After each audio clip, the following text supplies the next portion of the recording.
It's all very well, the Prime Minister admitting the government must do more to reduce energy bills, but two short photo opportunities in the middle of October won't have much effect over the oncoming winter.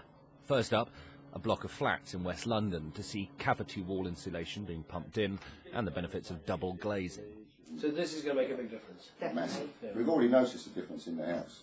From a warm sitting room to the cold realities of a citizens' advice bureau to hear what help is given to people struggling to afford heating. People like Pauline Harden, who can sometimes barely pay her bills, often because of sickness. Listen to what she wants the government to do. I have to watch what gets paid. I have to think about, which bill hits the top of the pack. I'd really like it to be a lot fairer. Welcome to everyone, and thank you very much for coming today. The business of the day was a round table in Westminster with the 6 big energy companies.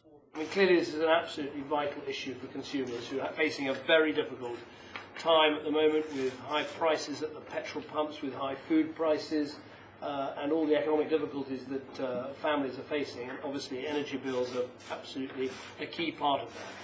This so-called energy summit lasted barely an hour and a half. The message from it, yes, we're sympathetic, but it's up to the consumer to do their bit as well.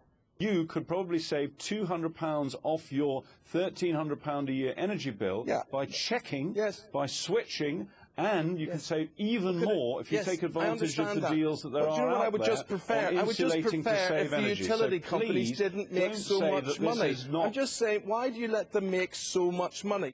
Well, here's the justification for those rather large profits. Last year we made £743 million. That's on the record. We've said this year we'll make significantly less than that. Those profits need to fund that investment in new sources of gas and a new generation of power stations which will keep carbon emissions. The problem for the government is this. Energy companies are now private businesses, which is supposed to make the industry more competitive, although plenty of people believe it's still not competitive enough. It also limits, of course, the power that the government has to wield over them. And so they must play the bully boys behind closed doors, whilst appearing to be the concerned parents, if you like, to the wider public.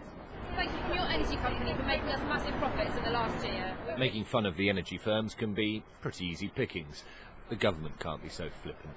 It's no easy task convincing a shivering and out-of-pocket public that you're not just blowing hot air. Alistair Bunkle, Sky News, Westminster.